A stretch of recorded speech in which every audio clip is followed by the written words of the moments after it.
이 탈수가 세포의 탈수까지 연장이 되거든요. 그러면 바로 우리가 물 마셔 가지고 세포 탈수는 해결이 안 돼요. 그리고 물이 부족하니까 우리 몸 안에 있는 노폐물들이 많이 빠져나가지를 못해요. 수분이 없으니까.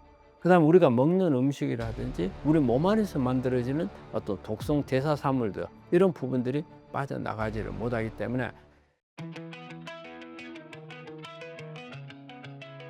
자, 이제 두 번째로, 우리가 이제 한 여름 되면 땀을 엄청 많이 흘리죠.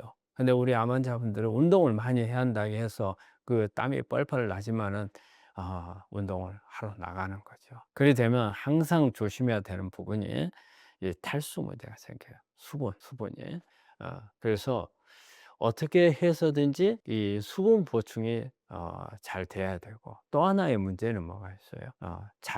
자외선에 의해서 손상받을 수 있는 부분들이 있어요. 우리가 특히 항암을 하는 경우에는 광감작 반응을 일으키는 경우가 있거든요. 그럼 자외선을 받으면 피부 발진 같은 게 잘 생길 수가 있고, 그래서 또 피부에 착색 같은 거 올 수도 있고, 또 화상을 더 잘 입을 수도 있고, 또 아니면 어떤 발진 같은 게 생겨서 알레르기 반응처럼 그래 나오는 경우도 있고, 그렇기 때문에 이런 부분들에 대해서 상당히 조심을 해야 돼요. 그래서 특히 우리 여름철에는 과민성 반응이 발생을 할 수가 있거든요. 그래서 이거는 햇빛에 아주 직사광선이 많은 데서 시간이 조금 길어지면 아주 상당히 위험한 상태가 될 수도 있는 부분도 있어요. 그리고 화상을 입을 수도 있고. 그래서 외국에 이렇게 논문 저널에 이렇게 보면은, 우리가 이제 그 항암제를 하는 환자들이 자외선 노출이 심하게 되면 어떤 피부 발진이 아주 심각한 상태가 될 수도 있고, 또 색소 침착, 그다음에 이제 홍반 벌겋게 달아올라요. 그리고 이제 화상, 우리가 일반적으로 햇빛에 나가 가지고서 오는 화상은 대개 1도 화상입니다. 벌게졌다가 나중에 이제 한 일주일 지나면은 이렇게 피부 껍질이 벗겨지시 오는 게 대개 1도 화상이거든요. 그런데 이제 이렇게 항암을 해서 오는 경우에는 잘못하면 2도 화상이 발생을 하죠. 2도 화상은 물집이 생기는 거예요. 그러니까 물집이 생긴 데다가 이걸 잘못 관리하면 감염이 되게 되면은 어때요? 그러면은 감염 때문에 항암을 못 하게 되는 수가 생겨요. 그렇기 때문에 아주 주의해야 되거든요. 그래서 이런 논문에서도 보자면은 특히 화상 같은 것을 되게 걱정을 해야 되고 우려해야 되는 부분이어서, 이런 부분들을 주의를 해야 한다고 하는 이런 논문들이 나와 있거든요. 우리가 일반적으로 그 햇빛에 나갔을 때 일반인들이 느끼는 햇빛과 암 환자분들이 느끼는 햇빛은 다르거든요. 우리가 가볍게, 평소 때는 가볍게 느끼고 이 정도는 좀 뭐 약간 뜨겁지만 견딜만 하다 생각하는데, 의외로 특히 우리 암 환자분들한테는 아주 심각하게 이렇게 그 영향이 올 수도 있어요. 되게 이제 이런 그런 증상들이 오게 되면 이제 어때요? 막 긁을 수 있죠. 처음에는 우리 화상 같으면은 바로 2차 감염 올 수 있거든요. 근데 되게 이제 알레르기 반응이 약간 가려운 증상들, 피부 발진 이런 게 나오면은 가렵잖아요. 그럼 긁게 되는 거예요. 그렇게. 그다음에 우리가 이제 항암하고 있는 분들이 낮에 어때요? 내가 긁으면 안 된다 생각을 하고 안 긁죠. 참죠. 그런데 되게 이제 자는 동안에는 내가 무의식 상태예요. 내가 무의식적으로 긁어버려요. 그래서 상처가 나면, 이게 잘못하면은 이제 감염이 되죠. 그래 되면은 감염으로 인해서 호중구가 떨어져 있는 경우에는 폐혈증도 위험할 수 있고, 또 이래 되면 항암을 못 하게 되고 항암을 연기할 수도 있는 거고, 여러 가지 문제들이 발생을 하게 되는 거죠. 그래서 오히려 이런 내 몸 관리를 하기 위해서 운동 좀 하다가 오히려 암을 악화시키거나 아니면은 훨씬 더 치명적인 상황으로 갈 수가 있기 때문에 정말 조심을 해야 됩니다. 그래서 우리가 하루 중에 운동을 하더라도 가능한 한 오전에, 아침에 하거나 아니면 오후에 햇빛이 약해졌을 때, 자외선이 약해졌을 때, 해가 넘어갈 무렵 정도, 이럴 때는 자외선이 강력하지는 않거든요. 그래서 가능한 한 오전 한 11시부터 한 오후 4시 이 사이에는 가능한 한 운동을 안 하시는 게 좋을 거라고 생각을 해요. 우리가 봄, 가을에는 이런 이 시간에 운동을 하면은 괜찮을 수도 있는데, 여름철에는 그런 부분들 피하는 게 좋고, 그다음에 특히 과민 반응이 좀 심하신 분들, 이런 분들은 햇빛이 없는 상태에서 운동을 하시는 게 좋아요. 그러면 제일 좋은 게 어때요? 아침이나 해가 지고 나는 오후에 한 6시 그 정도에서 운동을 하시는 게 좋다고 생각을 해요. 그래서 운동 막 끝나고 식사를 하시고, 식사가 너무 늦으면 안 되니까 우리가 해가 지더라도 너무 늦은 시간에 운동하는 것은 바람직하지 않아요. 한 6시, 예, 그 안짝으로 끝내는 게 좋겠고, 그다음에 이제 복장도 상당히 중요한 것 같아요. 직사광선을 바로 받으면 안 되니까 항상 어때요? 머리에 모자도 좀 넓은 거, 챙이 넓은 거 써서 바로 직사광선을 피해 주는 게 좋겠고, 그다음에 소매라든지 이런 데도 긴 소매. 우리가 보통 운동할 때는 자외선을 받아서 우리가 비타민 D를 생성하는 효과가 있기 때문에 가능한 한 우리가 반바지 반소매로 권하거든요. 그리고 모자도 안 쓰고 그냥 맨 얼굴도 노출을 하고, 그래 되면 비타민 D가 많이 만들어지죠. 근데 한여름에는 비타민 D를 만드는 효과보다 이런 문제점이 있는 부분들이 많기 때문에 이때는 오히려 선크림을 하는 게 낫겠고, 그리고 가장 좋은 것은 긴 소매를 입는 게 낫겠다. 예. 그래서 여름철의 관리는, 한여름철의 관리는 봄, 가을에 관리하는 것과는 완전히 다르다는 거예요. 그다음에 이제 우리가 또 그런 자외선 문제에다가 또 하나는요, 우리가 수분 보충, 탈수. 우리가 되게 이럴 때 오는 탈수는 우리가 두 가지로 생각을 해 봐야 됩니다. 특히 이제 일반인들이 말하는 이제 탈수는 우리가 갈증이 나는 탈수를 말해요. 목이 많이 말라요. 물만 먹으면 되죠. 그런데 이제 우리 암 환자분들은 우리가 혈액의 탈수에다가 하나 더 추가가 되는 게 세포 탈수가 추가가 됩니다. 우리가 혈액의 탈수는 물만 마시면 갈증이 사라지면서 해결이 돼요.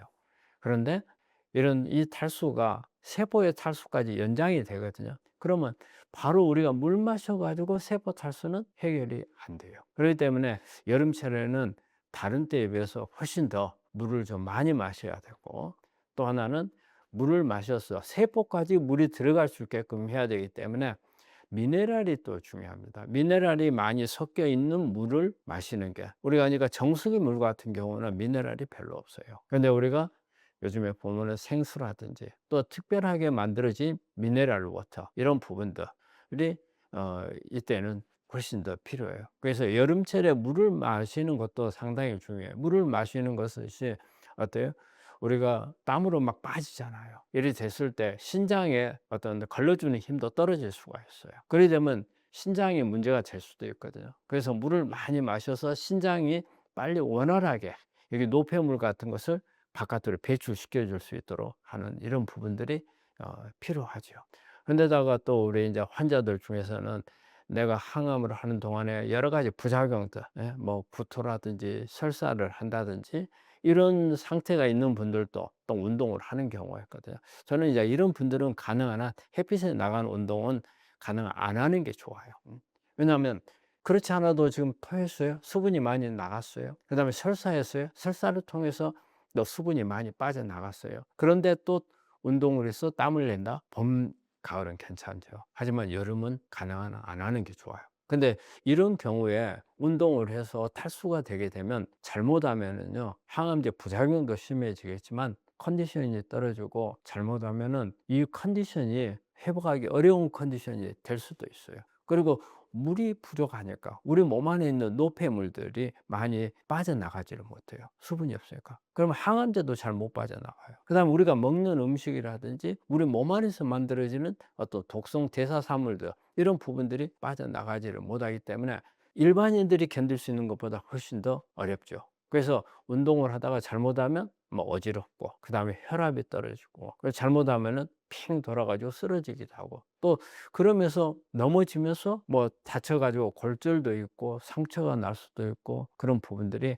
상당히 우려스러운 부분이 훨씬 더 증폭이 된다고 볼 수가 있어요.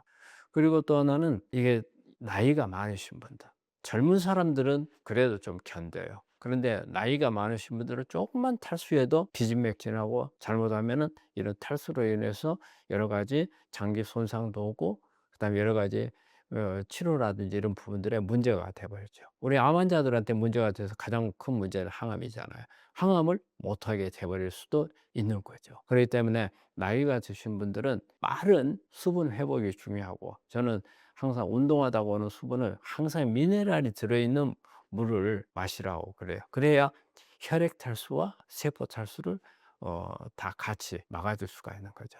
자, 그런데 이제 이런 물을 마실 때 이제 찬물을 마실 건지, 미지근한 물을 마실 건지, 따뜻한 물을 마실 건지, 이제 이런 것을 선택을 해야 될 것이에요. 근데 찬물을 마시면 더운데 시원하고 좋죠. 그런데 찬물은 별로 그렇게 권하고 싶지는 않아요. 오히려 이제 더운데 찬물이 들어가면 갑자기 어때요? 기온 차이가 엄청난 그런 부분들이 들어오죠. 그리고 이 찬물은 항상 우리 몸 안에서는 긴장 상태를 유발을 시키거든요. 그래서 좋지는 않아요. 또 찬물을 먹게 되면 어때요? 예, 찬물을 먹게 되면 이게 조금 시간이 지나면 갈증이 그냥 미지근한 물을 마시는 것보다 갈증이 더 유발이 돼요. 그래서 물을 더 많이 마셔야 되게 하는 그런 부분들이 있거든요. 그래서 보통 가능한 한 미지근한 물을, 그리고 단순하게 물만 있는 게 아니고 이 안에 미네랄이 있는 물들을 보통 하루에 한 1.5에서 2리터. 그렇지만 땀이 많이 흘렸을 때는 땀 흘린 만큼의 양을 더 보충을 해 주는 게 좋습니다. 사실 우리가 암은 뭐 현대의학적 수술, 항암 방사선도 중요하고, 그다음에 제가 강조하는 면역이라든지 유전자라든지 이런 부분도 중요한데, 그 이상으로 중요한 게 저는 산성화라고 생각을 해요. 몸이 산성화가 되는 거. 우리가 산성화가 된다는 것은 우리 몸 안에서는 대사 과정에서 산성화가 될 수밖에 없어요. 우리가 먹고 있는 음식 자체가 탄수화물, 지방, 그다음에 단백질 모두 산성물질이거든요. 그러니까 우리 몸은 산화물로서 꽉 차 있다고 생각을 해요. 특히 이제 암 환자 같은 경우는 암 자체가 포도당을 이용해서 젖산을 만들기 때문에 특히 더 산성화가 되죠. 그리고 암 세포는 산성화가 됐을 때 생존을 유지할 수가 있어요. 그래서 산성화를 만들어 놓으면 면역 세포로부터 공격을 잘 안 받아요. 그래서 어떻게 해서든지 자신이 살기 위해서는 주변에, 암 세포 있는 주변에 산성화를 만드는 거예요. 그러면 산성화를 만들면 우리가 항암제에 대한 내성도 잘 생기고, 또 면역 세포들도 공격력이 떨어져 버리고, 그런 부분들이 되거든요. 그런데 우리가 보통 치료를 하면은 수술, 항암, 방사선 아주 큰 개념으로 생각을 하고, 거기다가 면역 다 하는데도 안 되는 경우가 많거든요. 그러면 이때 가장 큰 원인은 저는 산성화라고 생각을 해요. 그래서 산성화를 어떻게 해서든지 막아야 돼요. 그러면 산성화가 되면 왜 그러느냐? 대개 암세포가 산성화가 되면은 나중에 줄기세포 쪽으로 잘 바뀌어요. 암 줄기세포는 치료의 저항력이 아주 커요. 그리고 우리가 보통 재발을 하거나 전이가 됐을 때 만들어지는 세포가 암 줄기세포거든요.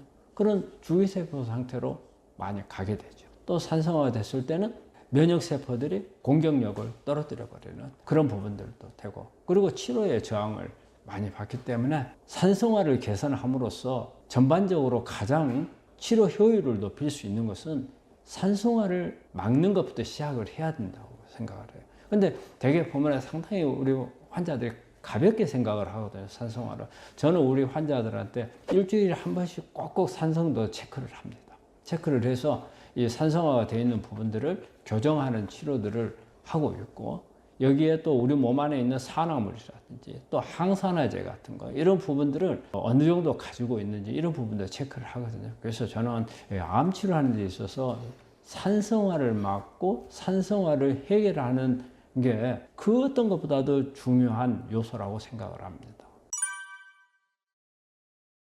산성도를 체크하는 거는 우리가 이제 일반적으로는 그 리트머스 시험지를 가지고 체크를 하면 돼요. 우리 학교 다닐 때 썼던 리트머스 시험지는 1, 2, 3, 4, 5, 6 뭐 이렇게 나온 거예요. 1단위로 이렇게 나는데, 우리 사실 우리 몸 안에 산성도라는 것은 우리가 7.35에서 7.45 사이거든요. 그럼 아주 그 편차가 적어요. 그러면 이거를 보려면은 이렇게 1, 2로 돼 있는 그 이런 단위로는 안 되고 0.1, 0.2 이런 단위로 체크를 해봐야 되거든요. 그래서 그런 리트머스 시험지가 나옵니다. 그래서 그걸 가지고 되게 이제 아침에 막 기상하자마자, 아무 때나 체크해가지고 되질 않아요.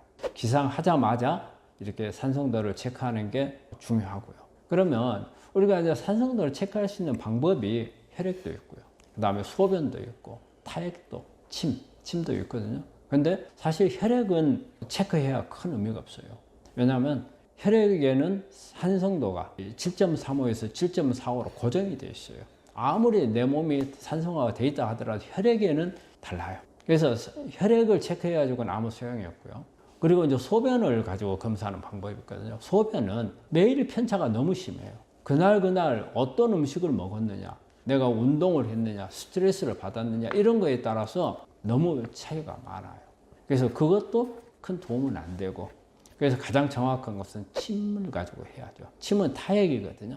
그러면 우리가 가장 산성도가 중요한 거는 암세포 주변이거든요. 혈액이나 소변이 아니고 암이 있는 자리 주변의 산성도가 문제란 말이에요. 그러면 이거를 알 수 있는 것은 이 암세포 주변에는 간질액이라는 게 있어요. 이게 세포와 세포 사이에 액이 있거든요. 액체가 있어요. 이걸 간질액이라고 하거든요. 근데 우리가 이 암세포 주변에 있는 간질액의 산성도가 어떻게 되느냐가 중요해요.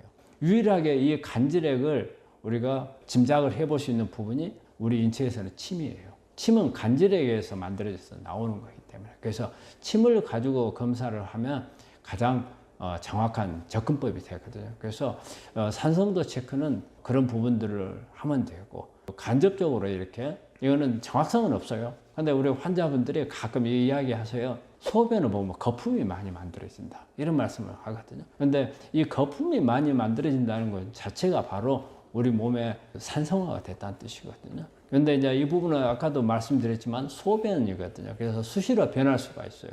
근데 평소 때 자주 이렇게 거품이 많이 발생을 하는 그런 소변을 본다면 그 산성화를 생각을 해야 되거든요. 그럼 왜 거품이 발생을 하냐면, 산성화된 소변을 눕게 되면 우리 변기에 있는 물하고 부딪히면서 거품이 만들어져요. 근데 우리 환자들이 이게 뭐 당뇨가 왔냐 뭐 여러 가지 생각하는데, 우리 당뇨도 몸이 산화되기 때문에 그런 현상이 오는 거고, 그 산성화되어 있는 음식들을 많이 먹게 되면 거품이 많이 만들어집니다. 근데 그거는 간접적으로 볼 수는 있지만 정확한 내 몸의 산성화라고 보기는 어렵습니다.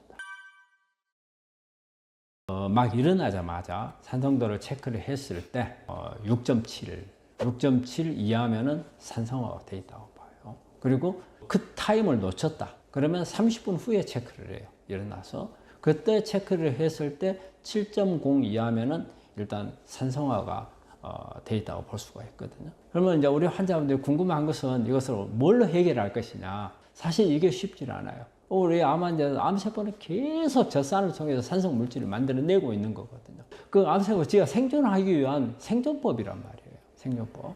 그런데 해결할 수 있는 방법은 우리가 일단은 어떤 약이라든지 이런 부분들을 가지고 해결할 수 있는 게 아니에요. 그러면 첫째는 우리가 산성 물질을 안 먹어야 되겠죠. 그런데 우리 먹는 모든 음식은 산성이에요. 우리가 탄수화물이면은 어때요? 우리가 젖산을 만들잖아요. 단백질이면 아미노산, 지방을 먹으면 지방산. 산성 물질을 그 부분을 줄이는 방법이 있어요. 그러면 일단은 과식이라든지 이런 부분들을 좀 안 하는 게 좋겠죠. 그 다음에 알칼리성 식품 같은 것을 먹는 게 중요하겠고. 근데 제가 중요하게 생각하는 것은 미네랄이에요. 미네랄이 교정할 수 있는 가장 좋은 방법이거든요. 이 미네랄을 저는 이제 우리 암 치료하는 데서 상당히 중요시 여기는데, 미네랄이 이렇게 몸을 산성화를 막아주는 것도 있고, 그리고 또 암을 억제하는 이런 것도 있거든요. 그래서 우리가 특히 미네랄 중에서도 칼륨이 많은 음식들을 먹으면은 우리가 칼륨이 알칼리성 미네랄이라고 말을 써요. 그 다음에 칼슘이나 마그네슘은 알칼리토. 그래서 약간의 알칼리를 띈다. 그래서 알칼리 양 미네랄이 칼슘이나 마그네슘이거든요. 가장 좋은 것은 칼륨이 많은 음식을. 그럼 칼륨이 많은 음식이 주로 어떤 거냐? 고구마나 비트, 그다음에 바나나, 토마토, 키위, 막 이런 부분들이 칼륨이 많은 음식이거든요. 그리고 이제 물을 이제 잘 마셔야죠. 우리 환자분들이 의외로 물을 잘 안 마시거든요. 그런데 물은 너무 많이 마시는 것도 좋지 않습니다. 보통 1.5에서 2리터 정도가 좋고, 너무 많이 마시는 것은 또 다른 어떤 문제를 이야기하기 때문에 그 정도가 가장 적당하래요. 물을 많이 마신다 해가지고서 완전하게 산성화를 막아줄 수 있냐? 그렇지는 못해요. 그래서 물을 마실 때 이런 칼륨이 많은 음식들을 같이 먹어주면 세포 안에 탈수도 예방을 하고 산성화도 상당히 예방할 수 있는 그런 부분이죠. 그래서 산성화를 예방할 때 가장 중요한 부분은 칼륨이 많은 음식을 먹는 것을 저는 권합니다.